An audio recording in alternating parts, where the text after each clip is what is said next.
I never imagined that handing over a set of keys could tilt the balance of my daughter's life.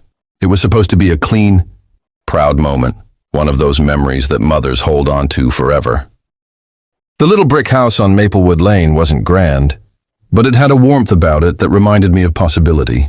2 bedrooms, an honest kitchen, a porch that creaked when you stepped wrong, and a garden patch out back that waited like an empty canvas. I had worked for years, saving piece by piece, cutting corners, sewing instead of buying, and finally I was able to buy it outright. Not for me, for her. For Anna. She had always deserved more than what life had thrown at her. Since childhood, she'd carried herself like someone who could see beauty even in scraps. When her classmates bought new dresses, Anna would take my old skirts and, with scissors and stubbornness, make something out of them. When she was little, she used to line up daisies on the window ledge, pressing them into books so they'd last forever. My Anna, gentle, patient, never demanding. That morning, as I pressed the keys into her hand, I saw her fight to steady her breath. Her eyes shimmered, and for just a second I saw the same girl who once tripped on the school steps, scattering daisies into the wind, then laughed even as she scraped her knees. "Mom," she whispered, her voice unsteady. "I don't deserve this." "You do," I told her firmly. "You've earned every bit of peace this house can bring."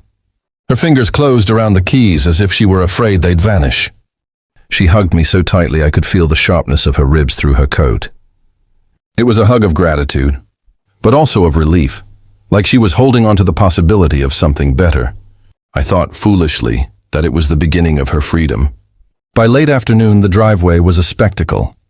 I had returned with a few boxes of groceries to stock her pantry, only to find cars packed bumper to bumper like some kind of festival. A silver sedan with the trunk open, a dented minivan spilling over with bags, and even a pickup with a mattress roped down in the back. I paused at the gate, groceries in hand, and frowned. Strangers, no, not strangers. Mark's family. Mark himself strutted about like a landlord, barking instructions to whoever would listen. His mother waddled toward the door with a suitcase the size of a refrigerator. 2 brothers shoved and laughed as they carried in crates. His sister balanced twin toddlers on her hips, while dragging a bag of toys across the lawn, and an uncle, of all people, ambled behind them carrying a birdcage covered by a ragged towel. It was an invasion, and Anna's expression told me she knew it too. She hovered by the doorway, wringing her hands. Caught between welcoming and panicking, I stepped forward, setting the grocery bag on the porch. "What's all this?" I asked, trying to keep my voice even. Mark glanced at me, his mouth curving into a grin that never reached his eyes. "Family moving in, Mrs. Hayes. You know how it is. Hard times."